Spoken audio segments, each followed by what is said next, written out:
Please welcome the panel on Storytelling for Change, Creating Hope Out of Crisis, moderated by Principal of Justice and Equity at the Skoll Foundation, Jimmy Briggs.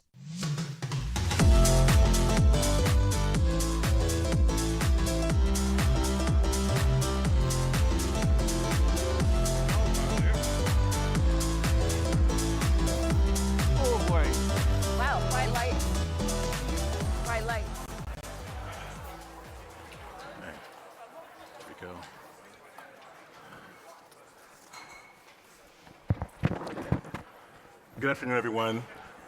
My name is Jimmy Briggs. I'm a principal at the Skoll Foundation for its Justice and Equity portfolio. I'm also a journalist. It's my pleasure and honor to introduce you to this amazing panel to my left, my colleagues. We'll be talking about visual storytelling for change.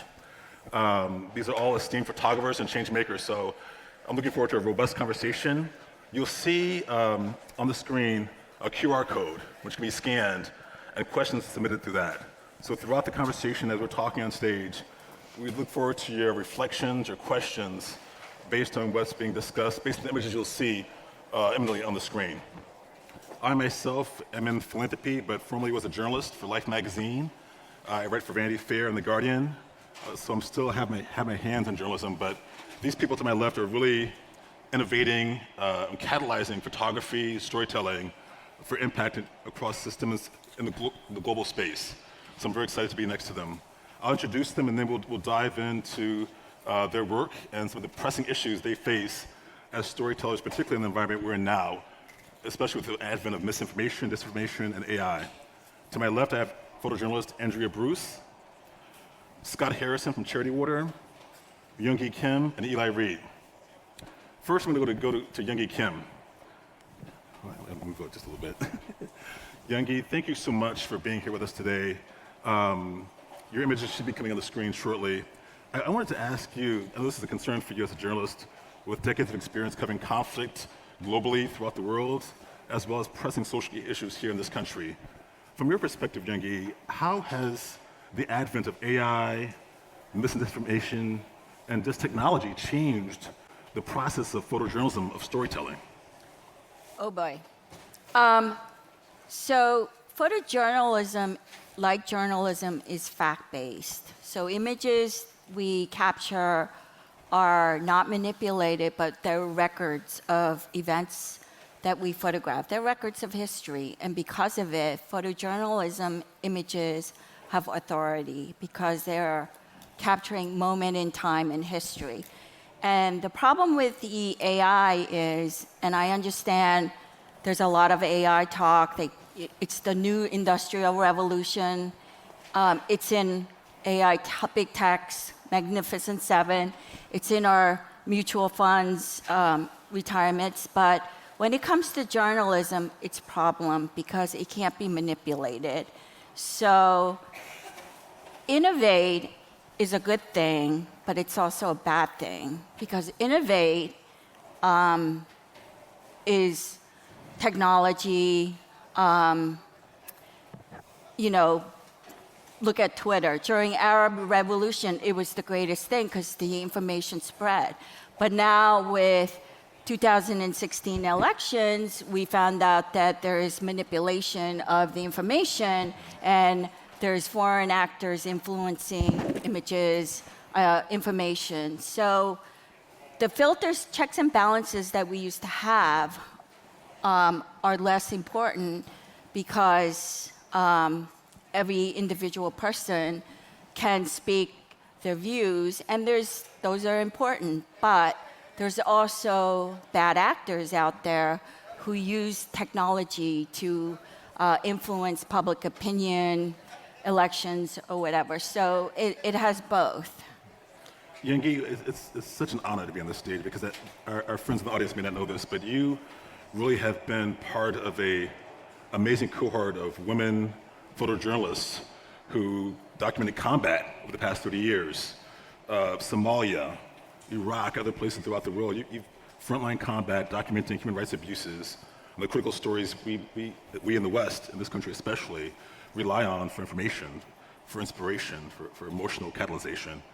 I'm curious from your perspective, the challenges that journalists face today, photojournalists particularly, documenting so many conflicts and crises happening around the world. I didn't get the last part. The challenge that documentarians face today, covering conflicts around the world. There are over 40 crises around the world or conflicts happening at the same time. So, it has to do with also, when I started my career, newspaper was black and white. Now, and the world was on the other side if you went to South Korea. Now it comes over on your Twitter. It comes very fast. We're bombarded with information. People don't know how to differentiate that information. So this is where journalism becomes more important because there's checks and balances, but also there's a editorial process, discussion process, page one process, where editors come together, writers, and they question, but also ask tough questions about the information. So journalism is important more than ever, but also it's very expensive. Every story that you see in the New York Times or the Washington Post, every one of those stories is tens of thousands of dollars. So we're in an era where everybody, you see people complain about paywall. Original reporting, where they send writers, photographers to places like Ukraine or Iraq, cost a lot of money. So we have to be wanting to invest in journalism and understand that this comes at a price. And, it's been pegged as democracy dies without accurate journalism. So it's very important that we value journalism and understand that it's very expensive. Same for photographs. Thank you so much, Youngie. And again, please scan the QR code if you want to submit reflections or questions for our conversation on stage. I'm going to move to you next, Scott. Scott Harrison, founder of Charity Water. Your journey's been a different one. And I'm going to let you tell your own story, but you were a nightclub bouncer. You worked in a nightclub, and were inspired to go to West Africa to volunteer your skills, your gifts as a visual storyteller, a photographer, and that led to you starting Charity Water and using, I would say, quite successfully, both moving images, but particularly still photography, to move donors, to move media, to move governments for action. Could you share with us, what called you from what you were doing previously to the medium of using the medium of photography to create change in the world? Yeah, thanks, Jimmy. It's great to be here. I was a nightclub promoter for 10 years in Manhattan. I've filled up 40 clubs full of people who were drinking and smoking and doing drugs, and I thought this would be a great way to rebel against my very conservative Christian upbringing. And I succeeded at pissing off my parents in the church and every single person who knew me growing up. But I got to a point at 28 years old where I just hated my life. I was the worst person I knew. I was selfish. I was a hedonist. And I knew I needed to make a radical change, and that a pivot wasn't in order. A 180-degree change was in order. So I got this idea to sell everything I owned and to go volunteer for 1 year on a humanitarian mission. That turned out to be very difficult because the first 10 organizations denied me. It turned out Doctors Without Borders was looking for doctors, not club promoters. But one organization said if I was willing to pay them $500 a month to serve, and if I was willing to go live in post-war Liberia, West Africa, I could join as a volunteer photojournalist. You had to pay to volunteer. I did. 500. It felt opposite. So I had taken photos as a hobby, through the clubs in Manhattan. And when I went to Liberia, the war had just ended, 14-year civil war. There was no electricity in the country. There was no running water, no sewage, no mail system. Charles Taylor had just fled to Nigeria. And I was going in with a group of humanitarian doctors and surgeons who came from 40 countries to volunteer their time. And I remember my third day there, woke up at 5 in the morning, I put on hospital scrubs, I grabbed, there were 2 Nikon D1X cameras at the time, and started this medical convoy to the football stadium in the center of the city that the government had given us to triage the patients. And I remember we had 1,500 available surgery slots to fill. And when we rounded the corner, we saw more than 5,000 people in the parking lot waiting for us to open the doors and to see our doctors. And that was such a critical moment for me. We sent over 3,500 sick people home, many who had walked from neighboring countries, many who had walked for more than a month. And that led to the next year where I just took photos of the need. I took photos of these doctors intervening. And I was sending the photos to every single person I'd ever met in nightclubs. And to my surprise, they began to give money and started raising hundreds of thousands of dollars for this medical mission as people would respond to the photos. I went back for one other year, and in the second year, I saw people drinking dirty water for the first time. And I learned that half of the country I was living in, half of the people were drinking from swamps and ponds and rivers. And I learned that half of the disease in Liberia was waterborne. And that led to kind of this aha moment. Well, here we are sending thousands of sick people home. Why don't we go work on the root cause of all this sickness, which is unsafe water? And came back and started an organization called Charity Water with a very simple mission to try to bring clean water to every human being in the world. At the time, there were 1 billion people living without this need. And to do it using images, both mine and then later much more talented and accomplished photographers than me, to inspire people to action and to give. Scott, what do you think that, I mean, former club promoter, volunteer photographer, why do you think that the model you established with Charity Water and the use of it, of still imagery specifically, was and has been so effective, when sometimes traditional media is not effective towards moving people to action or behavioral shift? I think there were a lot of things. The Charity Water also had a very unique model where 100% of all public donations would go directly to get people clean water. So we've raised the overhead for the organization in a separately audited bank account for 17 years. So I think that was one big kind of early catalyst. It was unique. People would state that as a reason for giving. And we blew up images really big. We would take billboards. We would take over galleries in unlikely places.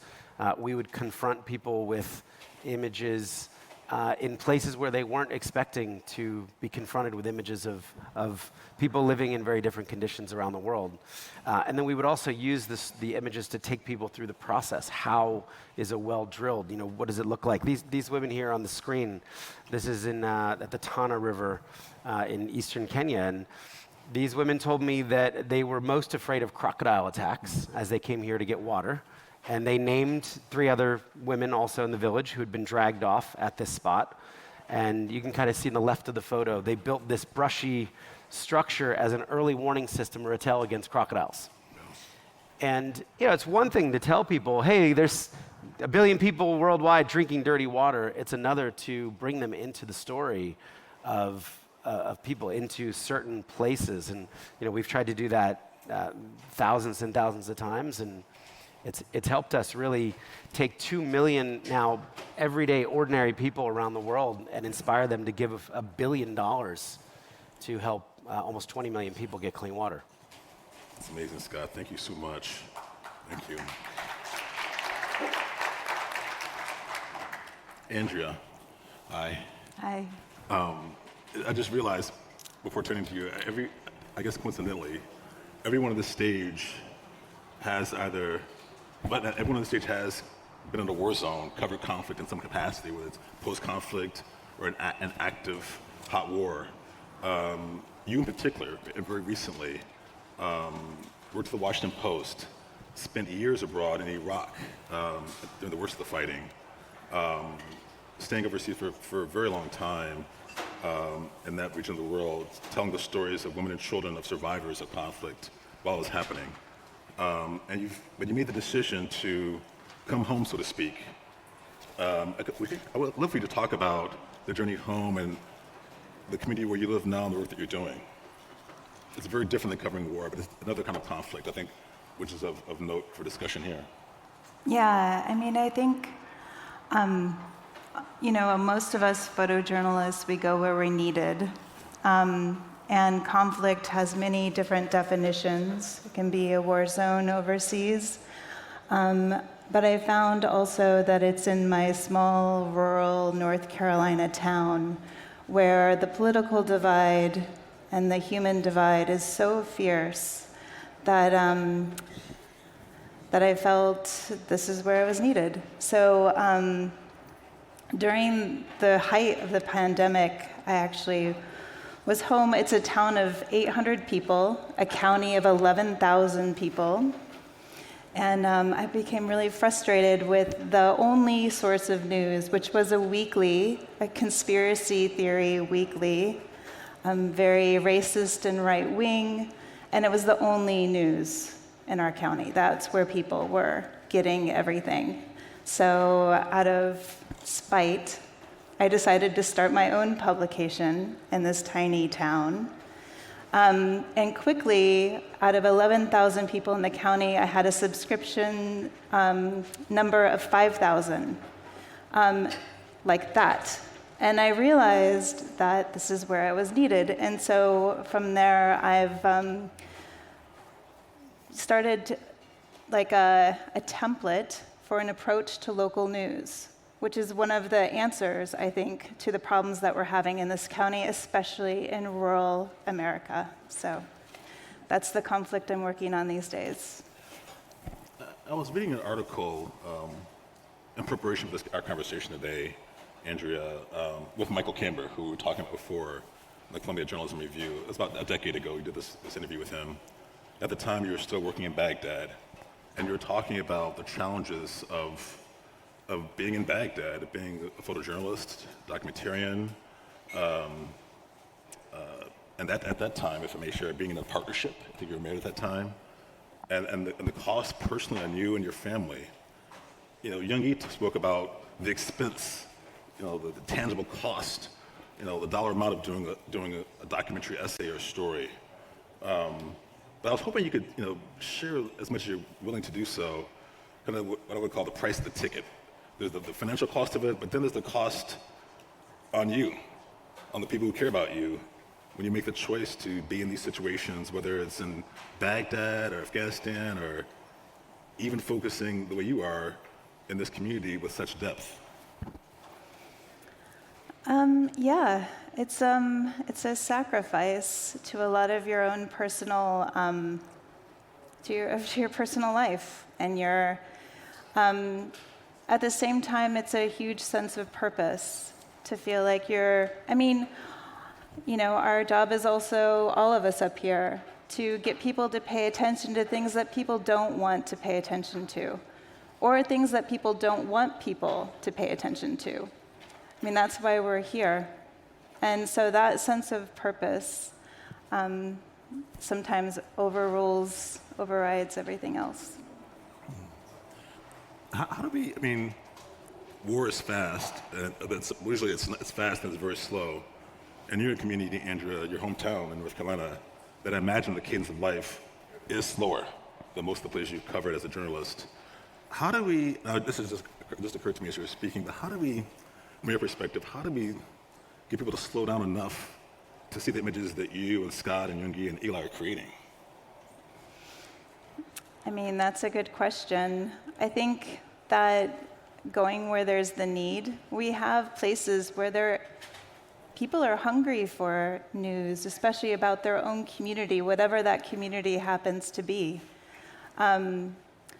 I think making sure that we go where the need is. And then also, it's not always, I mean, these pictures you're seeing now, some of them are very powerful, and they require a lot of empathy and a lot of time, getting to know people on a really personal level. And there's also nuance. And I think sometimes getting people to stop and look at a photo for more than a second, really dive into it and try to understand what's happening is another way to get people to read or listen to the images. Thank you for that, Andrea. I'll probably ask your colleagues the same question, different formats later on, so get ready. Last but certainly not least, Eli Reed, Eli, thank you for being here. This person, I have to say, I'm awestruck meeting you, being on the stage with you.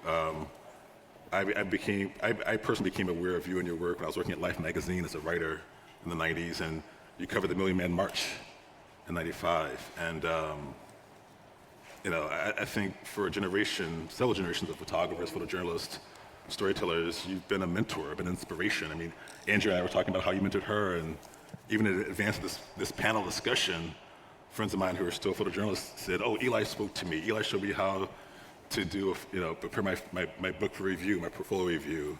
Eli showed me how to, pitch a story." You really, in so many ways, Eli, I'm going to testify here for you. In so many ways, really exceeded or superseded your identity as a black man, as a black photojournalist. You did photograph Black Lives Matter. You have photographed the lives of black and brown communities throughout this country, but you're also known for your war photography, for your international work, documenting crises and conflicts, humanitarian situations. I guess, this is a big question, which I did not prepare you for, but I'll put it out there. Given the number of decades you've been a photojournalist for the Magnum Photo Agency, you recently retired from UT Austin, where you were a professor. At this stage in your career, at this stage in your life as a photojournalist and photographer, what do you feel are the most important lessons you have to impart to those behind you, the younger journalists, the younger photographers? Well, any journalist that does substantial work in whatever field they're going into, at some point you're going to look back. Well, I haven't looked back yet. I still have stuff to do, and I'm going to keep doing it. And things start like when you're young. Like my mother, the first photograph I ever made was of my mother, and I was 10 years old. And 2 years later, she passed away from cancer. Anyway, she and my father, were both supportive in drawing. I went to art school eventually. When I was in art school, I was working in a hospital for 5 years, and all over the hospital. So every place you could go to, I was there. And then I was realizing that I wanted to do work that maybe could connect with people. The people that I was looking forward to were people like Donna McCullen, Chris Davidson, Chris Gordon Parks, and I wanted to say something about what I was seeing. When I was a graduate from high school, I was living in Delaney Home's housing project. And at one point, I met a guy who became my mentor, Donald Greenhouse, on the streets of New York. And I wanted to go to Vietnam because I wanted to see for myself what was going on personally. I was into history, and I wanted to hear with my own eyes. He said, "There's a big war at home." I said, "What do you mean?" He says, "The stuff that's going on with black Americans and how they're being treated in the United States and things like that." And it all fell into place for me because I didn't go to Vietnam, but I completed art school and I was working at my photography. And I met so many people that were helpful because you're looking for the soul of people, the heart of people when you photograph. Well, that's how I try to approach it. And things happened, and that you connect with this picture that's showing now. This was taken while I was shooting, hopefully a documentary on logging, sustainable logging in Peru. And it was in the very dark places, and I see this. I have a movie camera with me, a film camera, but I also always had a film camera, a still film camera on my shoulders. And it was like 2 split seconds, and something to me connected with where I came from and what she was going through in the jungle, in this jungle village. And so it's become, over the years, it's maybe my most important photograph, combining what you learn from art school, what you learn from history, into history seriously, and all this stuff comes together, and the more you go into it, if you're fortunate, you run into people like Bonnie Bozo and Jessica Jesuits, who were doing the kind of things that I wanted to do. So Bonnie became one of my inspirations ongoing, and I'm interested in Jessica, and things, this is the place where I'm supposed to be. I don't know how long I've known Bonnie. You're going to have to tell them. I don't remember. I just, it's something that everything that moves, life is like a river. And if you jump into it, you're going to feel the vibrations of life, hopefully. Hope you keep on going. And I work in I haven't really gone into looking for too many assignments because I just wanted to do, I didn't really look in too many contests either because I didn't want to be interrupted by what I was seeing. I just wanted to, you go into a place and you listen carefully to your heart, to your soul, to the people that you're working with, that you're seeing, that, you think you have a bad time, they have a worse time. You're here, you're an adult. It's the way I'm feeling myself. I've gone through a lot of stuff. The little boy that was on the crest of the hill before, there's a friend of mine, we were in the northern Lebanon, where it was pretty hectic at the particular time, and we met the boy's father. The boy's 5 years old, and his sister is a little bit older. His wife had been killed, and we sort of wanted to talk to him. Well, I don't speak Arabic, but I sort of tried to keep in there, and the little boy, he kept on staring at me. I think maybe it's the first or second black man he's ever seen in person, whatever. Anyway, so I went outside because the rockets were, the noise was getting closer, and this guy, he's in a tent. He can't go any place. This is his place to live with his kids, because this is the situation he's in at the time. So and they're talking inside, and I hear this stuff coming up. I go outside, and he followed me. This little boy followed me, and it was only about 2 feet high, from the ground. A rocket landed, knocked both of us down, and I took the picture a split second before the picture as we were going down. And I haven't even. That picture is someplace in my, my stuff. But the thing is, just imagine being a situation like that, and this is what his daily thing is. And so, it's like hopefully you capture it, but even then, it's a split second, and I was surprised at how people respond to it. All this stuff goes to showing you that people have a heart. The things that were talked about earlier today were pretty amazing, and the human element is the thing that connects with me, in a big way. I'm not the only one. Obviously, my fellow people up here are the same way. But it's like when you run into something, I'm doing a lot more writing now also about the things, because you don't want to forget. You want people hopefully to know this is a part of the game. It's not a game. It's a very serious thing. And I think of how did I get into this? I really want to document people. And you may laugh at this, but I think the first time I saw a drawing by a caveman about the hunt, somehow that must have stuck in there a little bit, and also where I lived at in tiny homes. All kinds of people having all kinds of difficulties, but being human beings. And one of the people there was, he was my world history teacher, Charlie Bodo. And that may be one of the reasons why maybe I expanded a little bit more. But, it's continuously taking in information. Writing, I may have the television on, constantly changing channels, news, no matter what I'm doing. Whatever information, I get books, reading, it's all coming in to hopefully help me see what I think I know and what I don't know.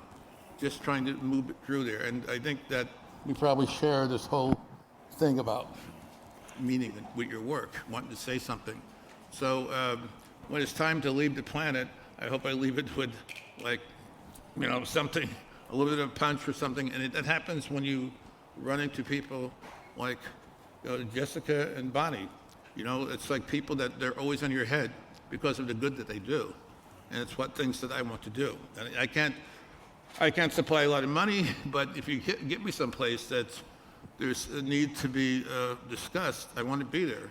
One of the things done recently was Eli, I'm so sorry to interrupt. I'm sorry. I just want to maybe move on to Young Yi, but come back to what you're saying. Actually, what you're saying, I want to go to Young Yi because if we could get Young Yi's images back on the screen, something you said brought this to my head, Eli, for our conversation about impact and legacy.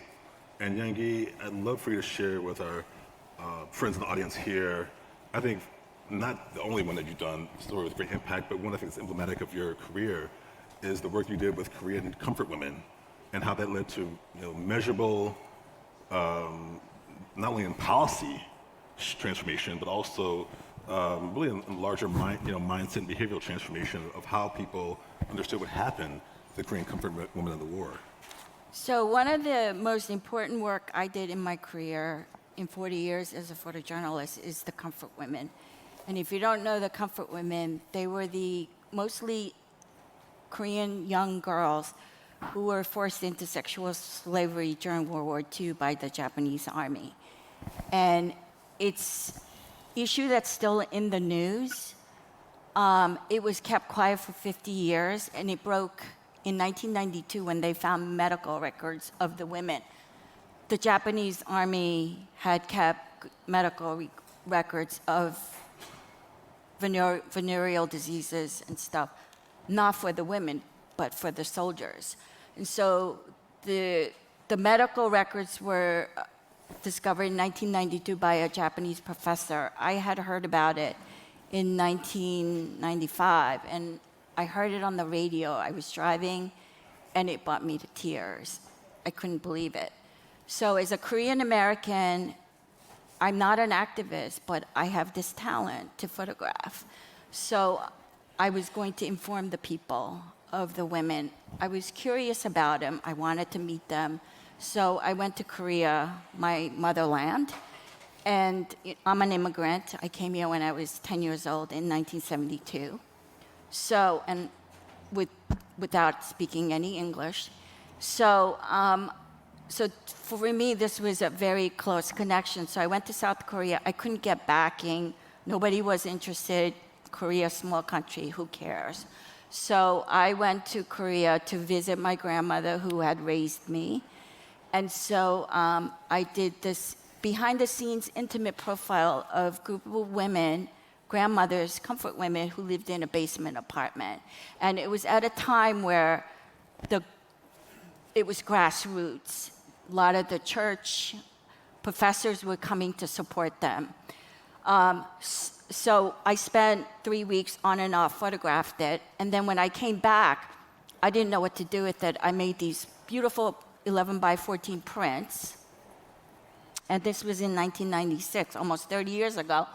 And to credit to my agent, Jeffrey Smith at Contact Press Images, he pitched it patiently for 6 months to all the editors, and he warmed them up. And if it wasn't for him, this work would never be published. So it was published in Time Asia. It was published in U.S. News and World Report. It's been published in other publications. It's probably my most published work. This is Kyung Da-kyung's grandmother. She never married. She didn't talk about her days as comfort woman. She did have a son.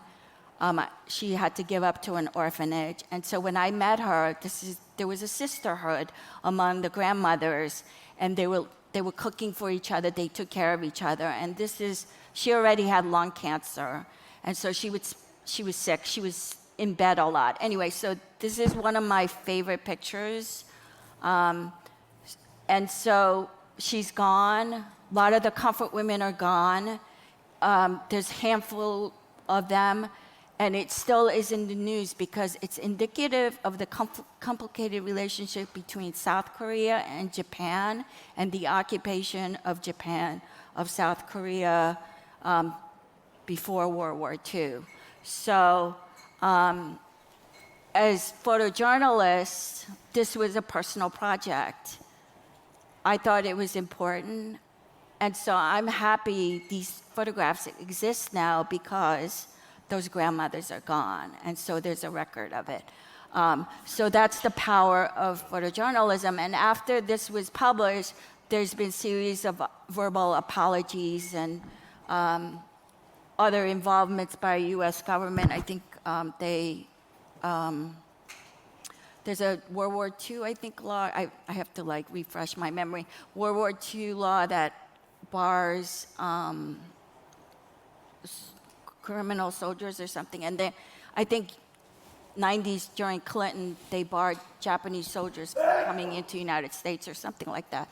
Anyway, so there were serious things, but it's still, you know, it still is in the news. Yeah, so that's what we do, is we inform, we give impact, and we show you what the grandmothers are.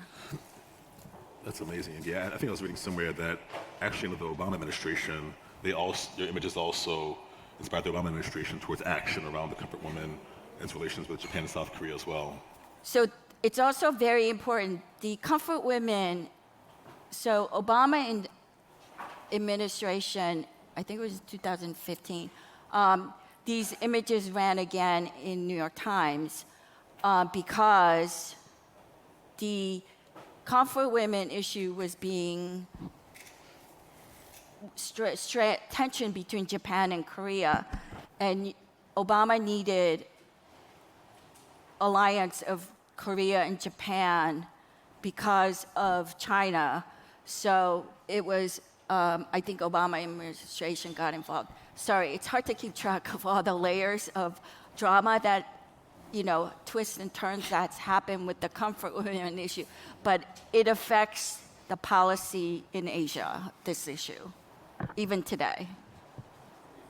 Thank you so much, Henri. Amazing work, amazing body of work. Andrea, Henri spoke about the role of agents and editors, getting work published, getting work seen. Could you talk with us about how the marketing of the story, how that's important to getting images placed in certain publications versus others, and really the necessity of having an agent or salesperson to get images out there. I mean, I think especially now when we have in this era of citizen journalism where anyone can take a picture with a cell phone and post it on social media or maybe sell it to someone, a traditional outlet. It seems like a major challenge for professional photographers when you're competing against, everyday people taking pictures. Yeah, I mean, we're, this is one of the reasons why journalism is really suffering right now, right? I mean, I don't know if I've figured out how, but it is important. I mean, the New York Times and National Geographic, both who I primarily work for now, they spend a lot of time fact-checking, making sure they have everything right. The layers, even though they don't always get everything right, it's that type of witness that is, trying to get as close to some kind of truth as possible, even if there is no one truth, is having trained people who continue that is important. So I think, we go through many routes. We have grants. We work with nonprofits sometimes as photojournalists. Work with mostly, though, those publications that try to, give the world some place to start, at least having a conversation. And I think that's probably the most important part. Thank you so much, Andrea. We'll go back to you, Scott. Again, in so many ways, I can say this working in the philanthropic space now and seeing kind of the NGO landscape. You've really piloted a certain model for how nonprofits can use narrative change, the tools of narrative change, storytelling, visual media, moving images, to not only inform the general public about an issue, but also move donors, move governments towards action. I'm curious, at this stage, the journey of Charity Water and yourself, how do you, mentor other nonprofits, or do other nonprofit leaders come to you saying, Scott, we see your model with Charity Water, we see how you use images to this day, show us the way? Yes. Okay. We try to speak at nonprofit conferences. I speak at a lot of universities. So there's a desire to want to, when I started, there was no term social entrepreneur. Now this is a term that's ubiquitous. So there's very much a desire to want to inspire future social entrepreneurs. You know, I've been doing this so long now, there are people that work for me that I spoke at their middle school. Oh, wow. And I came into their middle school and they said, this is what I want to do with my life. I want to make sure everybody gets clean water before I die. And they would go to college, get their master's, and apply for a job at Charity Water. So I've seen that cycle when a young person can come across a group of people using storytelling to build a movement that then results in human change. I think our biggest challenge is just cutting through the noise across the sector. We're inundated with images, we're inundated with videos. We made a video for our 10th anniversary that was telling the story of the organization, and it was 19 minutes long. And I remember everybody said, you cannot put a 19-minute video online. I mean, people have the attention span of, pick it, the goldfish or the gnat, or 30 seconds, 60 seconds tops. And we said, well, we can't tell the complexity of this story in 60 seconds. So we put out a 19-minute video, and it got over 100 million views, and it raised over $100 million. Because it was as long as it needed to be, and people were shopping at H&M and would, see this video on YouTube, and then they would write us, 20 minutes later, I'm sitting here weeping at my desk because I've been brought into a story. And I think, it's the storytelling that if you took away our 100% model, we'd be okay. If you took away so many things, I think, that make Charity Water special, but if you took away the storytelling, we're a fraction of the organization. Mm-hmm. This is really a question for everyone on the stage, Eli, Youngie, Andrea, Scott. I personally know, as a writer, I know this is something I ask myself all the time when I'm in the field, is how do you go into situations that are not your home community, immerse yourself, build the trust, build the relationships in a way that's authentic, not extractive, not exploitative. How do you capture the stories that we've seen on the screen with integrity and respect for the people whose lives you're entering briefly sometimes? Yeah. Well, one of the things that you do is I treat each person as like somebody I don't know, but I'm more interested in them than I am interested in sometimes making a photograph. But there's one occasion where I went to this village in northern Lebanon, and there's, well, let's put it this way, some hostile elements came out to greet me. And so they said, there's nothing for you here. There's no soldiers here. There's no guns here. There's nothing for you here. I said, well, there's one guy who spoke English, and I don't speak Arabic. And I said, well, I just want to photograph what's here. And he looked at me and he said something to his fellow fighters, like, is this guy crazy or something? And I said, no, seriously, I'm just trying to understand your situation. And then the car pulled up. This family had ran out of money. They had gone down to Beirut to escape the fighting that was going up. And they got out of the car, and one of the fighters, his grandson, his baby, was in arms in a family. And I didn't ask for permission. I just started photographing because it was really beautiful to see. But on the basis of that, I wasn't expecting anything. I just thought maybe I'm going to get kicked out or whatever here. But they got it, how I was working, how I photographed it. And next thing I knew, they're firing shots down the road just to show how accurate they are, and inviting me to take a few shots. I said, well, I'm not shooting guns right now. They invited me to lunch, and it was all of a sudden you're part of the family, in a way. I don't mean they're doing, but I think a lot of times just being a human being yourself is the thing that matters. And I think that a lot of the photography that's going on today, I think photographers coming out of different periods, they don't have enough heroes to know that you can go into a situation and try to understand it with your heart, not with your ideas about what's going on, but what's going on.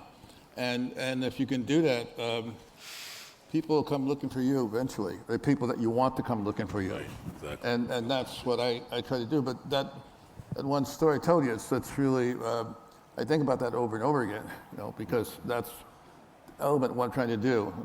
That's what I'm trying to capture. I saw you nodding, Andrew, when I asked the question. What about from your perspective? Yeah, I mean, I think that people normally think of photojournalists as being like paparazzis or something, when in fact, we spend a lot of time with people, and that most of the time when we photograph someone, especially in a conflict zone or who's going through some sort of trauma, it's often a collaboration. It's often like, am I seeing this the right way? Like, how would you describe your life? How do you want to be seen? Like, what would you like to tell the world? And those are the conversations that we really have with people. We also explain how photos will be seen, where they'll be seen. We have these conversations with people for the most part.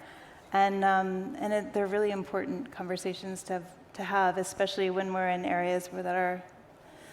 But also even when I go photograph my neighbor, it's still a life that is not my own. You have to go in with complete humility and embrace the fact that we know nothing, that I know nothing. All of my assumptions are out the door. I have to start from scratch and have people inform me about their lives. Yengi, could you talk about one of the things I think is so beautiful that you're doing, especially at this stage in your career, Yengi, is you established a grant program for younger journalists. Could you tell us about that? So I'm a big advocate of copyright because I have just to protect my work on the internet era where everything could be dragged off, and especially like work like Comfort Women, I don't want it misused. There are people who could use it for propaganda, so I'm very careful. So I had to register my work and educate myself with copyright, and this is also where AI comes into play because Morrell versus Getty decision about 10 years ago established copyright applies to social media. So AI is based on data, images, writings. So there's a series of lawsuits. So is it transformation, fair use, or is it derivative, which is under copyright? So this has to be worked out. Technology goes way ahead of copyright law. I think we're 3 to 5 years away from a decision on this. But creators, like I said, creators have to be compensated because we risk our lives. I risked my life 3 times to do my job. So I take it personally when people steal my photograph from a war zone and use it without permission or out of context. So this is where it becomes important. It's not just photograph, it has to be accurately used. So I was in a litigation and it was a very sensitive work that was taken. And I was in litigation and I thought about it. And it was at a time, about 10 years ago or even more, where people would steal your photo and they would offer you $25. And that would just make me mad. So I learned myself, I advocate for copyright, I tell photographers to register work. And so from the settlement of this lawsuit that I was in, I formed the Youngie Grant. It's 10 years old. Every year I give back money to photojournalists to fund projects, my own money. Any money I recoup from unauthorized use of photographs, I give it in grants to support my community. And so that's what I do. Woo! Eli, one of the questions we have percolated from the audience is for you specifically. And the question is, how did you decide to tell the story of the Lost Boys of Sudan, one of your better known bodies of work? Why did you choose, Eli, what compelled you to tell that story, the Lost Boys of Sudan? Boy, that's a good one. Just hearing about what's going on with in there, and it happened that I was working on a movie and regular movie, and the I think the cameraman, I think it might have been the assistant, he wanted to do something about what's going on. So it ended up, he asked me if I was interested, and I said, yeah, hell yeah.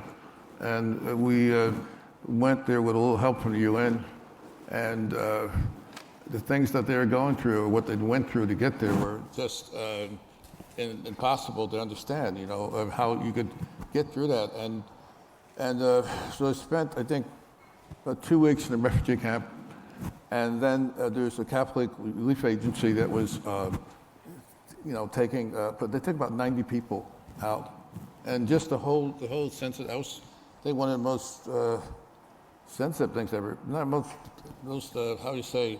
It was good seeing something come from one thing and going to something better.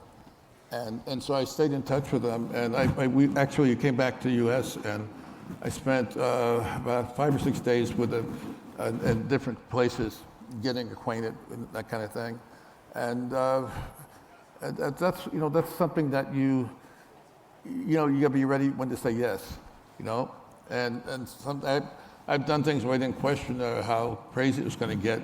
Somebody, I think, had approached me earlier, about a year ago earlier, and then things had gone really badly, and so that fell apart. But then, so when the thing came up, boom, I went. It was important, and there's some things, good things that happened from it. I won't go into, but the work you do will find a place to be at. If you are really serious about it, and you're doing it not for personal reasons, but for personal reasons, meaning that something's very wrong, and you want to do something, not just sit there. I mean, it's easy to talk sometimes about things, and you have to talk your way into things sometimes, but most of the time, there's so much horrible stuff going on in this lovable planet we live on. So you want to do something, at least know you did your part in some way. That's not really saying very much, but it's a simple way of working, and when people reach out to you, know when to accept. Piggybacking on that, what you just said, Eli, I want to ask a question for Scott and Andrea, but Scott first, really leaning into the core theme or title of this conversation, creating hope out of crisis. Scott, I mean, again, as going from a volunteer photographer to being a successful social entrepreneur, and you as well, Andrea, a different way, creating images, creating photographic essays and documentary essays that tell stories that are too often overlooked or of which people are unaware. But you want to catalyze people to action. I mean, Scott, the images that you took and are still taking in places where clean water is a precious commodity, and Andrea, now you back in your home community in North Carolina, you're not taking these pictures just to be taking them. I mean, you want to move people. You're trying to depict situations that may seem bleak or dark, but you're trying to move them towards something. And so, Scott, you first. I'd love to understand your thinking about, especially as Eli noted, in this period now. We have over 40 elections happening around the world. We have even more, active conflicts happening right now around the world, not just Gaza, not just Sudan. There are crises happening around the world where there's active fighting, human rights abuses happening globally. Many of them are not seen by us in this room. How do we document these challenging issues, as harsh as they may seem or be, but, bring that hope, bring that spirit of engagement? I'll give you just a quick example. I've got a photo of a tree in my 4 photos. So I've been to Ethiopia now 31 times, and this is maybe 8 or 9 visits ago. I was sitting in a $5 a night lobby of a hotel, $5 a night hotel room, and somebody recognized me and came over and said, "Oh, you're the water guy. You help people here get water." And he proceeded to tell me a story about a rural village where he was from, where the women walked 7 hours a day for dirty water. And he said it was terrible growing up. And at the end of one of these walks, there was a woman in my village. Her name was Letakiros Hailu. And she slips and falls before she reaches home, and she breaks her clay pot, and all the water spills out. And he said she took a rope, and she tied it around her neck, and she hung herself in my village. And he let that sit. He said, "The work you're doing is important," and he walks into the kitchen. I remember thinking, Jimmy, that's not a true story. That's what you tell a aid worker in a rural part of the country. But it nagged at me, and I sent our partners out a couple months later. They verified it was true. And then I went to go live in that village for a week, and it was 2 flights in, a 9-hour drive, an 8-hour hike with a camel and a donkey, and I slept next to the chief's hut for about a week. And I got to know her story, and I walked in her footsteps, and I walked with the other women, and I met her mom and her sister. And at the very end of the week, they took me to the tree. And this was a photo of the tree, and I didn't know when I went there that she was 13. I'd imagined this was a woman towards the end of her life. And I remember standing in front of this little path and this frail tree, imagining a 13-year-old girl with a noose around her neck. And I asked her friend who walked with her that day, and they had split before, I said, why do you think she hung herself? And she said, shame. Because she had broken the pot, and she had spilled the water, and her family would go without, and it would have been too much for her. That story, moved, and those images of her grave and her family and the walk and the water source moved a lot of people. And then a couple years later, in a nearby village, I did the first virtual reality film in our sector of another 13-year-old girl who got clean water. And you would put on the headset and you would watch the same sort of dirty water. But then, in this story, you saw a well being drilled, and you saw her father pick her up, dancing and spinning and singing as the clean water shoots out of the ground. And then on the last day, you watch her taste clean water for the first time in her life. That story, I showed one donor in our office once. He'd come in, given $40,000, was coming in to be thanked. And I said, hey, on your way out, just check this out. He puts on the headset. 8 minutes later, he's weeping. He says, I haven't done enough. And he writes a $400,000 check for 40 villages. So that's how we think of these stories and moving people towards compassion and generous action, all hopefully ending in hope and the opportunity to end this needless suffering. Yeah. Thank you, Scott. It's amazing. That picture of the tree had a lot of meaning to it on the screen. Thank you so much for sharing that. Andrea. Well, I think all of the images that we've been talking about, or situations that we've been talking about, are like introductions to individual people in their lives, and they're unifiers in that way. And so in my home community, or maybe in most of the United States, when you can introduce people and reintroduce people from the same small town to each other, and make sure that they know that people are not defined by their politics. They're defined as human beings, and that we're neighbors in a different way. I think that unifying aspect of photography, of visual storytelling, is most important. Yeah, the common shared humanity, basically. Yeah. In the remaining time we have left, and thank you all for the questions you submitted through the QR code. I want to ask a question for Youngie and Eli specifically. Youngie,